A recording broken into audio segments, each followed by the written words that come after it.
আপনি ছিলেন একটা থানার নেতা, এখন হয়েছেন পুরো জাতীয় নেতা, 4টা বড় বড় বিগ মন্ত্রণালয়।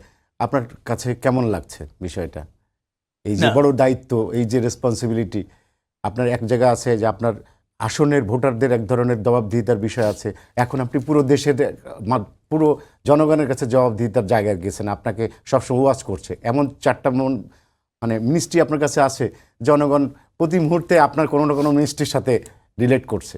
আপনার কাছে বিষয়টা কেমন লাগে? আপনি থানার নেতা বলছেন, তো আমি আরো নিচে যেতে চাই। আমি ওয়ার্ডের নেতা ছিলাম। আচ্ছা, আজ থেকে 33 বছর আগে। আচ্ছা আচ্ছা। আমি ওয়ার্ড বিএনপির সেক্রেটারি ছিলাম, ওয়ার্ড বিএনপির প্রেসিডেন্ট ছিলাম, ধানমন্ডি থানা বিএনপির সিনিয়র জয়েন্ট সেক্রেটারি ছিলাম, ধানমন্ডি থানা বিএনপির জেনারেল সেক্রেটারি ছিলাম, ধানমন্ডি থানা বিএনপির প্রেসিডেন্ট ছিলাম, ঢাকা মহানগর বিএনপির আপনার জয়েন্ট সেক্রেটারি ছিলাম দক্ষিণের, জাতীয় নির্বাহী কমিটির সদস্য ছিলাম, এবং আমার চেয়ারপারসনের ফরেন অ্যাফেয়ার্স কমিটির যে অ্যাডভাইজারি কমিটি আছে তার বিশেষ সহকারী আমি।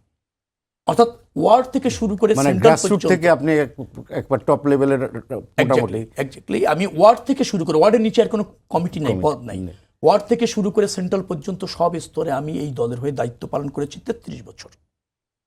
যার ফলে আপনি যদি এভাবে বলেন যে মানুষের আস্থা অর্জন করতে সক্ষম হয়েছি, প্রতিকূল পরিবেশকে দলকে রিপ্রেজেন্ট করেছি, আমার সামর্থ্যের শতভাগ নিয়ে দল এবং এলাকার মানুষের পাশে থেকেছি, যার ফলে দল এবং মানুষ আস্থা রেখেছে বিধায় পার্টি চেয়ারম্যানও আমার উপর আস্থা রেখে দায়িত্ব রেখেছে।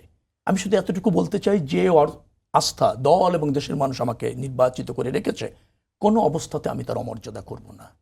শিকার শেষ নাই, চেষ্টা করতে হবে, কারণ মানুষ আমাদের উপর আস্থা রেখেছে। আর আমরা সেবার ব্রত নিয়েই রাজনীতিতে এসেছি।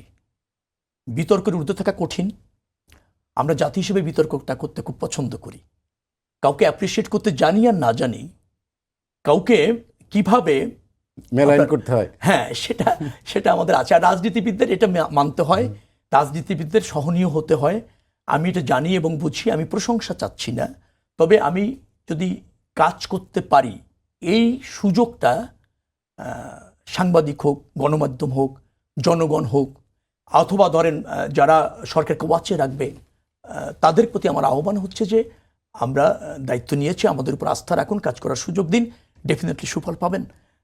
আর আশা করছি যে আস্থা মানুষ অথবা আমার দল রেখেছে তার অমর্যাদা হবে না। দায়িত্ব পালনে স্বচ্ছতার সাথে, কর্মতৎপর থেকে, জবাবদিহি থেকে আপনার সফল হতে চাইব। আর সমালোচনা থাকবে, আমাকে সমালোচনা যত ইচ্ছা করুন, কিন্তু আপনার সমালোচনা শেষে ভালো পথটি শুধরে দিন। আপনাদের যে কোনো অ্যাডভাইস বা যে কোনো উপদেশ আমার কাছে শিরোধার্য।